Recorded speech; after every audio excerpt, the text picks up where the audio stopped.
I don't even remember when I started sitting here every night. Maybe after the noise stopped bothering me. You live on level 1313 long enough, the hum of broken converters becomes your heartbeat.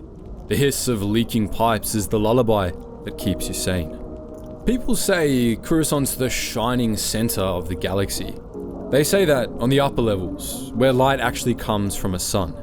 Down here, we stopped believing in daylight a generation ago. The only stars we get are the ones that flicker behind exhaust fumes. I've been here 22 years. Long enough to know which scream means fight and which means run. They say 1313 used to be for industry. That would have been maybe 12,000 years ago, during the Pius Dea Crusades. Any industry worth having got stripped out long ago though, before the Sith were even an idea. For the most part, it's been the same down here ever since. The sun steadily gets more and more out of reach, but that's about it. The sun steadily gets more and more out of reach, but that's about it. Until a few years ago, that is. Until the Security Acts brought martial law to the few decent parts of the level, and they started calling this planet Imperial Center. The Empire keeps a tighter leash on this place, that's for sure, but not even they can really maintain order across all of 1313. I make a living patching the bones of this level, the power conduits, air shafts, and coolant lines. Nothing glorious, but it keeps the lights flickering and the air almost breathable. I used to fix droids, back before owning a half-decent one would get you raided by shock troopers for potential SEP sympathies. The gangs keep the peace, in their way. Black Sun, a few HUD outfits, a few new crews that like to paint their names on bulkheads so you remember who owns the corridor. They charge safety fees. You pay and they leave you alone. Usually. Some nights I watch the street instead of sleeping. There's a vendor across the lane, sells soup out of an old repulsor engine. No one knows what's in it, but it's hot and he never waters it down. A Duros kid runs errands for him, thin as a wire, fast enough to dodge trouble. He'll either find a way to get out of here or vanish before he does. Further down, two Gamorreans have been trying to get a speeder to start for a week. They swear it's just the power cell. I think it's the frame itself, corroded clean through. But I don't say anything. The device is expensive down here. I remember once, years back, when an Imperial patrol came through this sector. 4 stormtroopers with clean armor and their rifles polished. They were looking for someone. A slicer, maybe, or a runaway tech. They asked a few questions, got a few lies, then disappeared into the mist near the old tramway. We never saw them again. A couple days later, Black Sun started selling E11 parts at the market. Make of that what you will. The Empire still likes to pretend that we're part of the planet. We even get listed on some registry tucked under restricted industrial zones. They don't fix anything though. They just send hunters when something leaks upward. Sometimes, when the noise dies down, you can almost hear the level breathing. A deep, slow exhale through kilometers of pipes. That's when it feels alive, like we're living inside some giant beast that's just too stubborn to die. I think that's what I like about it. We're all stubborn here. I used to dream about leaving, back when I was younger, before the air smelled like home, and I even saved for a lift pass once. Costs more every year. I got as far as level 2100 before the guards stopped me. Said my ID didn't clear. Maybe it did, and they just didn't like my face. I spent the night in a holding bay, watched the sunrise on a smog monitor, and didn't bother trying again. You can tell how late it is down here by the color of the lights. When the blue signs burn out and the red ones start flashing, it's past third shift. The bars start to fill, the spice dens start cooking, and the streets get louder. A few of us do try to make things better down here. We fix the communal generators, swap filters, share water. And there's pride in that. We keep this level breathing, even if nobody thanks us. Sometimes I think we're the only reason the city doesn't collapse under its own weight. The people above build, but we hold. Lately though, things feel different. Too many whispers about new players. Someone's moving freight that doesn't show up on any manifest. Heavy stuff, shielded crates, military seal codes. The kind of thing you don't touch unless you've got death wishes or protection. I've been asked to help move one. They said it's easy credits. Down here, easy usually means final.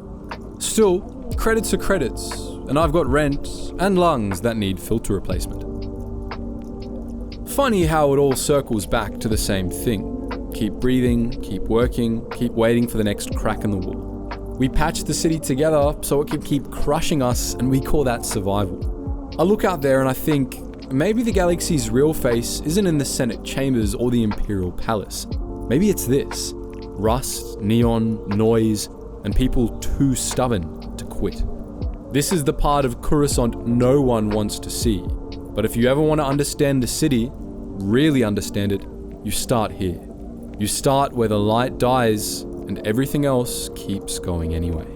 Mornings here come with pressure shifts. You feel it first. A slight tug in your lungs, like the air got thinner while you were sleeping. That's the ventilation kicking into second cycle. A few seconds later, the lights flicker on in waves, one corridor at a time, like a slow flickering tide. Sometimes they come in blue, sometimes green, sometimes nothing at all. If the relays are fried, you shower in the dark and hope nothing explodes while your eyes adjust. Anyways, my place is 9 square meters. Technically a single unit stack pod. It used to be a maintenance closet, I think. 1 bed, 1 basin, 1 old crate for a table. I've got a vent fan I stole off a decommissioned server room that keeps the air from tasting like warm metal. It doesn't filter much, but it moves things around. The rebreather I use for work hangs on the wall. Pretty much everything I own fits in 1 duffel, 1 tool belt, and a patchy neural jack kit I haven't upgraded since the Empire standardized ports. My neighbour's a Gran who runs a burner relay for stolen comms. He's always humming through the wall, says it keeps his thoughts in line. We don't talk much, but we nod when we pass each other in the corridor. That's worth something. First stop of the day is usually food. There's a vendor near lift column 44. An old woman, missing an eye, runs a fusion stove off a salvaged pod racer capacitor. Her stew changes colour depending on what's available. Today, it was greenish. Might have been fish. Might have been something fish adjacent. Doesn't really matter. It's hot and it doesn't fight back. If you've got credits, you can get protein packs from expired army rations or compressed spice loaf from the Black Sun. If you're broke, you eat mulled rice and pray someone drops a shipment crate with a broken lock. That actually happened last month, mind you. A hauler clipped a fuel duct and dropped 40 kilos of vacuum-sealed off-world fruit. Smelled like paradise for 2 days, then it started fermenting in the air ducts and people started hallucinating. Took a week to flush it out. Work starts when the jobs drop. Most of us take shifts from the job grid, a patchwork terminal system running off some ancient slice of code. The jobs are ranked. Blue means easy, yellow means dangerous, red means death or arrest. Most of mine are yellow. I mean, yesterday, I crawled into a crawl space full of half-melted conduit and a droid torso still twitching from the last surge. Its eyes were still on, just staring. I pulled its memory core, filed the ticket, and left the rest. Someone will come salvage it for parts. The elevators don't always work, so we use the freight rails. You climb in, sit on a crate, and ride the line until you see your marker. One time, I shared a rail car with a Bothan who was zoned out on spice, and a crate labelled, "Live tissue, do not shake." When I'm not running fixes, I take side gigs, courier work mostly, less risky than slicing and more stable than scrapping. You pick up a package, don't ask what's in it, and drop it somewhere else before someone stronger than you decides they want it. Half the time it's parts, and the other half, well, I don't open the bags. Once, I delivered a box that made ticking sounds the whole ride. Gave it to a Quarren with 1 eye and a data pad that scanned my retina before paying. Next day, the junction I'd passed through was sealed off by the huts. What about the markets, you ask? Well, yeah, we've got markets. Technically. Rows of crates under rusted arches, cloth stalls sagging with mold, people selling bootleg stim packs and home-brewed medkits out of vending shelves. Everything's repackaged, half-expired, and usually mislabeled. You learn to buy from the same people because they're predictable. If you're lucky, you get something imported. If you're really lucky, it's edible. Just last week, someone got their hands on a crate of freeze-dried mailer runes. I bought 2. They taste like sawdust and battery acid, but for a second, you feel like you're on a real planet, somewhere with trees. Water? Yeah, water's always the worst. Our block runs off a recycled filtration loop installed during the early post-Rusan retrofits. It's supposed to refresh every 6 days, but these days it runs closer to 10. You boil what you drink, or you trade for canisters. The real filtered stuff comes down from the polar irrigation stations. Tastes like nothing, costs like spice. Sometimes I do take the lift up a few hundred levels, just to look. But once you get past level 2100, they start asking for ID you don't have. I stick with the lower mid-zone for that reason. Places with fake storefronts and overpriced drinks, and where the lighting's soft and the floor doesn't stick. I sit at a cafe near a broken air vent and sip whatever passes for caf that day. Real beans if I'm lucky, reprocessed bark if I'm not. It's quiet up there. People move slower. They look you in the eye less. Down here, people see you. They might rob you, they might kill you, but they see you. Evenings settle in a bit different. You feel it in the temperature shift. Coolant cycles dip and the metal starts sweating. Lights go red or dim out completely. If you've got somewhere to be, you get there fast. If you don't, you find somewhere to sit. Keep the noise outside. Maybe gamble, maybe drink, maybe just listen. There's a bar 2 blocks over called The Downside. It's built inside an old cargo tank. Still smells like fuel if the fans stop. Drinks are cheap, music's worse, but at least the door locks and no one stabs you unless they mean it. Sometimes I play Dedgerick with a Mon Cal who claims to have escaped 4 different prison ships. He never says which ones, and he always wins. I think he cheats, but I don't really call him on it. I like having someone to lose to. Every so often, you catch yourself laughing at something. A joke, a scam, a scream that was too dramatic not to be funny. And in that moment you realize you've forgotten how close everything is to falling apart. That's the trick. You forget just enough to keep going. Tomorrow, I've got another grid job. Power relay near the old freight spire. Half the gear's probably fused, and the whole catwalk's been condemned for a decade. But it's work, and work means credits, and credits mean the air keeps moving. Everything down here has layers. We've got our own kind of pyramid. It's not official, but it's as real as the walls, and if you don't learn how it works, it crushes you before you even know you are under it. At the top are the gangs or the syndicates or the crews, whatever you want to call them. They run everything, or at least enough to matter. Right now, Black Sun's still holding the eastern corridors. They've got the muscle and the tech, which means they get paid when shipments come through, legal or not. And then there's the Hutts, or what's left of them anyway.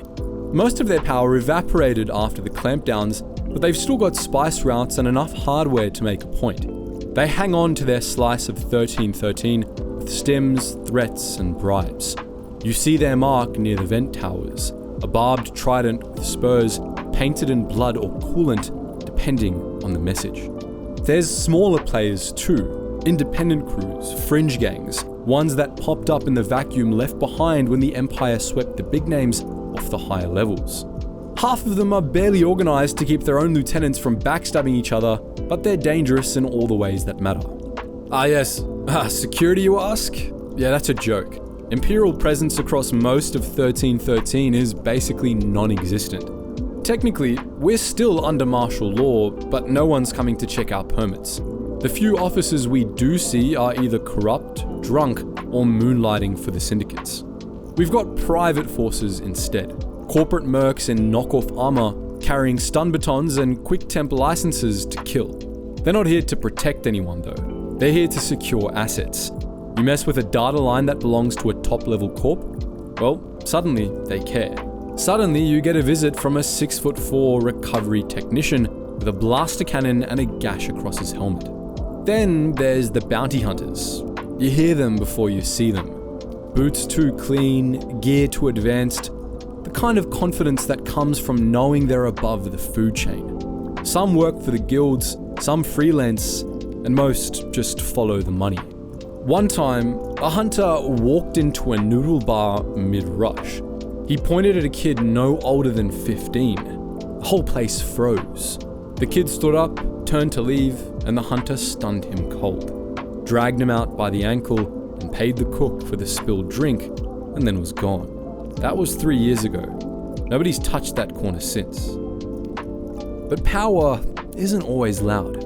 There's a Twi'lek named Vera who runs a backroom reading room. Technically it's a secondhand data chip shop, but everyone knows she's the one you go to for information. You pay in favors, and once you owe her until she says you don't.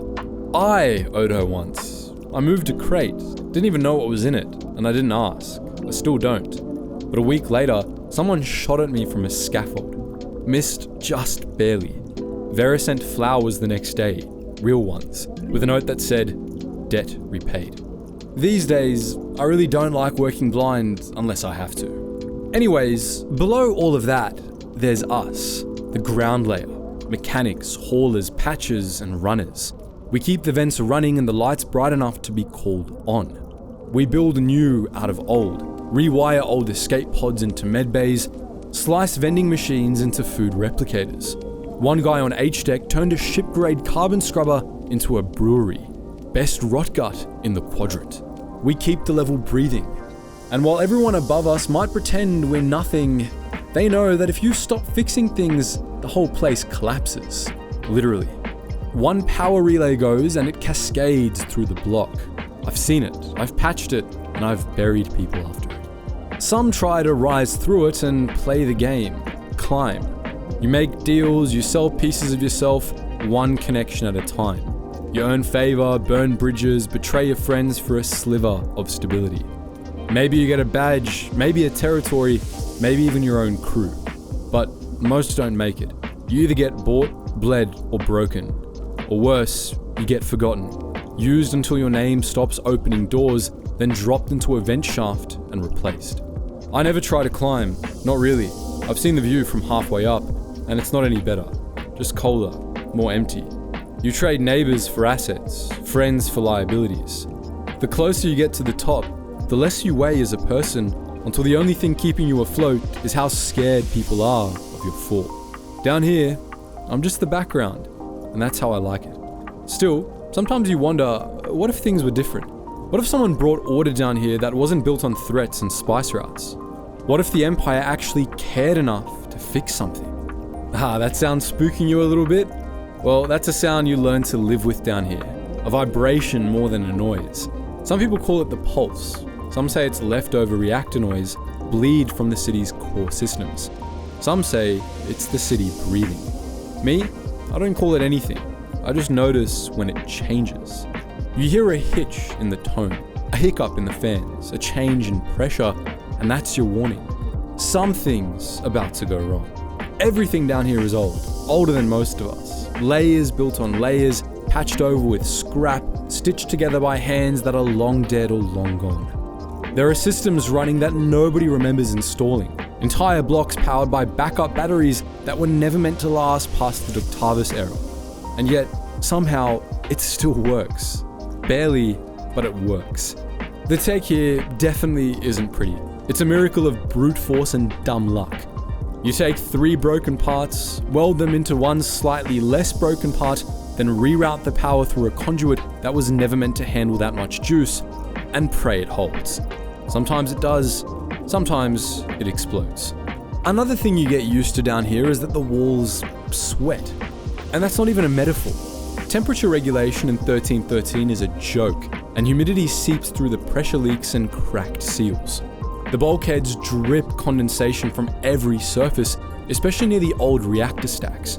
Makes the whole place feel like it's alive. You learn to trust the steam. If it's thin and white, probably just heat runoff. If it's blue, that's a coolant leak. If it's green, well, you run. That's waste gas from the lower sanitation lines, and if it's gotten high enough to vent at this level, it means pressure down there's failed. And if pressure's failed, it means something's coming up. You never want to be around when the underlevels rise. I've worked inside the service tubes under H sector. The air smells like burned plastic and dead vermin. You crawl in on your back, carrying a torch in one hand and a voltage tester in the other, praying the insulation still holds. One time, I found a door welded shut from both sides, like someone never wanted it open again. I took a scan. nothing on the registry, not even a structural designation. I didn't open it. I'm not curious like that anymore. The Magrail grid's another beast. Most of it runs on old repulsor lift tech cannibalized from the pre-Rusan transport systems. The main lines still operate, kind of, but the timing's off. Trams arrive seconds too early or too late, motion sensors glitch, and some cars never come back. There's a story about an automated tram that left from 1313B 20 years ago and never arrived. Still out there, riding loops through dead tunnels, its emergency lights blinking in the dark. Sometimes someone claims to have seen it, covered in dust, full of skeletons, still playing its arrival chime every few minutes. Probably just a story. Probably. But I've heard chimes sometimes, in tunnels that I know are sealed. And yet, despite all of that, this place functions. That's the real miracle. The airflow is ragged, but it moves. The lights are dim, but they burn. The pressure holds. The temperature swings, but never high enough to kill. That's because of people like me, people who patch or weld or reprogram. You'd be amazed what we keep running with scrap and instinct. Half the grid in this district runs off a jury-rigged power cell we pulled from an old tank. The airflow stabilizer in this building is rebuilt from a mining drill fan and a school ventilation AI that someone reprogrammed using a broken data pad and 6 bottles of Black Star brandy. It shouldn't work, but it does. Even the droids down here feel wrong. Most of them are scraps, ex-security units with memory wipes, old mining frames repurposed for load work. You can hear them whining through the corridors, motors straining, vocabulators skipping. Some don't speak basic anymore, just clicks and broken code. There's a loader unit near my block that keeps delivering packages to an address that doesn't exist. No one's ever opened that door. No one lives there. I asked it once what it was delivering, and it answered, correction. That was 2 months ago, and it still comes every day. You live here long enough and you start hearing things in the noise, patterns in the chaos. And when something goes wrong, really wrong, the rhythm changes. The hum flattens, the steam cuts off, the lights turn yellow. That's when you run. Because if the city ever really stops, it means it's finally decided to let go. The shift ends and the city changes. The work noise fades, the clang of tools, the hiss of steam, the chatter on the open comms, and the silence that follows is heavy. Down here, there's no such thing as night. The lights never go off. Not completely, but the levels get quieter. The foot traffic slows. You stop seeing families and you start seeing people with hoods up, visors down, hands in their coat pockets. People moving with purpose, or no purpose at all, which is worse. That's when the after hours begin. There's no entertainment district in 1313, not officially, but then nothing important down here is official. If you know where to walk and who not to make eye contact with, you can find just about anything or be found by it. Start simple. Start with a drink. There's a cantina 4 doors down from my unit. Doesn't have a name. The door's rusted so bad you have to kick it to get in, and the place smells like coolant and recycled sweat. The bartender's a reprogrammed protocol droid with 1 photoreceptor blown out and a vocabulator that sounds like it's gargling gravel. He serves 2 drinks, the red one that burns your throat and the clear one that makes you forget what day it is. I usually get the red one, keeps the edges sharp. I've seen murderers in that place, slicers with bounty tags on their necks, debt collectors on downtime, and I've seen 2 rival enforcers sit across from each other for hours, not speaking, just drinking, because the rules say no blood on neutral ground. Doesn't stop the tension though. You feel it in the air, like ozone before a storm. But sometimes, it's quiet. You just sit, you drink, you listen to people tell stories you know are half lies, or maybe they're all true. Down here, reality's very bendable. Then, there are other places. Ever been inside a stim den? You pay a flat fee to lie on a mat and get hooked into whatever sim they've got running. Could be a luxury beach, could be a war zone. Some of the weirder ones simulate dying. That's a popular one. People want to feel something strong, even if it's the end of everything. The tech's all secondhand. You feel the lag. The feed stutters. Sometimes the audio glitches and you hear someone else's memory bleeding into yours. I went once, saw myself standing in a white hallway I didn't recognize, talking to a woman with no face. I haven't gone back since. Still, the dens stay packed. You ever heard of blind box fights? It's a cargo container turned into a ring. Every third night, they pull the shutters down and light it up from the inside. 2 fighters go in, 1 comes out, or both crawl. Sometimes it's just fists, other times people bring in shock gloves or vibro knives. One time, I saw a kid, couldn't have been more than 16, beat a guy twice his size with a hydro spanner and win 2,000 credits. The next week, he was in the ring again and lost pretty hard. Haven't seen him since. No one really asks where the regulars go when they stop showing up. It's not that we don't care, it's just that we can't. If you start counting ghosts down here, you'll never stop. The craziest after-hours thing I've ever seen, you ask? Well, a swoop race. Indoors. They sealed off half a magrail tunnel for it, rerouted the whole grid with hacked junctions and fake work orders. 10 races, all modded bikes with barely any stabilizers.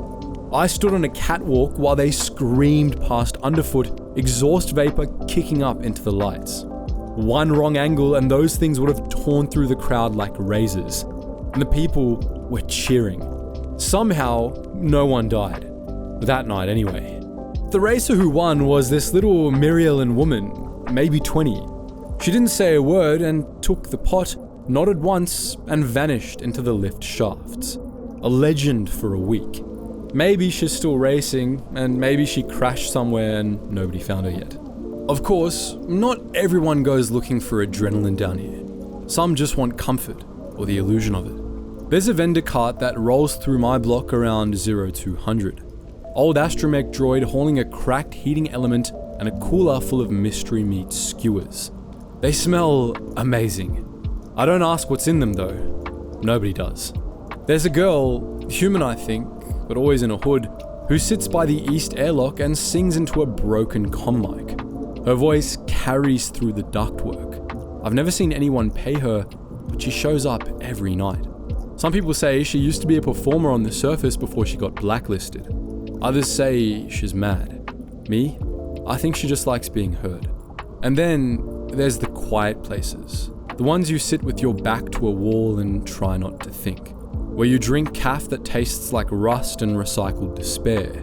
Where the booths are cracked and the lights flicker and nobody looks at each other for too long. These are my places, because sometimes the noise just gets too loud. You ask why we stay? Well, I don't think it's about the credits, or the community, or even the thrill. I think it's about inertia, or gravity. Once you live here long enough, the surface becomes fiction. Clean air, open sky, systems that make sense. Those sound like stories we tell children, not reality. This, the grime, the noise, this is real. And the night is where you feel it most. There's a shaft beneath 1313 that doesn't exist on any official map. Most people don't know about it, but the ones who do call it the Spine. It's not a turbo lift, it's older, pre-Republic maybe. A vertical access tunnel from a time when Coruscant still had some real surface. Wrapped in centuries of scaffolds and rusted out substructure, you have to bypass 4 sealed checkpoints and override a fire suppression lockout just to open the hatch. Then you climb, or drop, depends on your job. Me, I was hired to escort something. Crate, no questions. The creds were just too good to say no.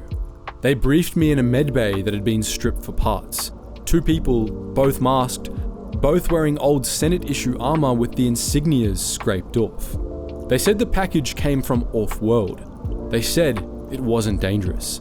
Then they handed me a charge pack and said, if the lid opens, you drop the crate and run. We met the handlers at level 1299. It's all wet concrete and exposed ductwork down there. No lights. You move by glow rod or memory. The crate was waiting, already sweating from internal temperature regulation. I asked what was in it. One of the handlers said, it doesn't matter. I asked who it was for, and he just smiled, or maybe just twitched, and said, not who, where.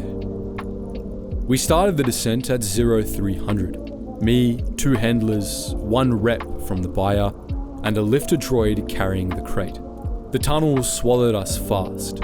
10 meters in and the noise from the Underworld was gone, replaced by this stillness, like the sound of pressure, the kind of silence that feels like it's watching you. The spine has no ladders, just rungs, slick, oil-caked metal. You grip, you drop, you land, again and again. The deeper you go, the warmer it gets. The air starts to taste metallic, like breathing in rust. I stopped counting levels after the 6th hatch. My hands were bleeding. The lifter droid had lost a leg and was dragging the crate with a sparking servo sled. The buyer's rep was humming to himself the way children hum when they're scared. I started seeing things, shapes, the kind that flicker at the edge of your glow rod's reach.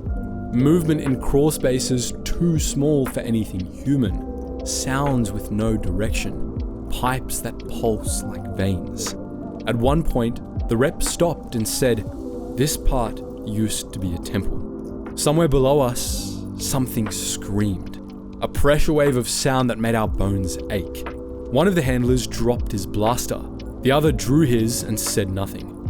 The crate started ticking. That was when we stopped descending and started running. We reached the delivery point, a chamber lit by ancient fire braziers and scavenged glow panels. A man was waiting, or a shape, wrapped in robes, face covered, standing so still he looked like a statue until he turned to face us and said in perfect basic, "You're late." The rep apologized and the buyer stepped forward, examined the crate, ran his hand over the surface like he was greeting an old friend. Then he nodded. 2 others emerged from the shadows, cloaked and silent, and wheeled it deeper into the chamber. He turned to us and handed over the creds. Then he said, "You'll be allowed to leave, but you won't remember how." I asked what we'd just delivered. He tilted his head and said, "What makes you think it was the crate?" I woke up in my bunk, fully clothed, hands clean, credit chip in my jacket. No memory of the way back up, but I remember what it felt like down there. I remember the weight in my chest, the pressure in the walls. I remember looking at the crate and feeling, not fear exactly, but reverence. Like something had been watching me the entire time, measuring, deciding. Since then, nothing's felt quite real. The lights feel too bright, the street noise sounds fake, even the caff tastes off. Like I left part of myself down there and came back altered. I don't know what I was part of. I don't think I was meant to know, but I know the signs. There are more of them now. Black-suited types asking quiet questions. Old elevators powering up after decades offline. Droids with restricted modules walking unsupervised. And I've seen people, normal people, staring at walls like they're waiting for them to open. So, why record all of this? I don't know. Maybe I'm trying to remember. Maybe I'm warning someone. Or maybe I just want proof that I was here before whatever's coming decides I wasn't. So, do you have any other questions for me? What other stories do you want to hear?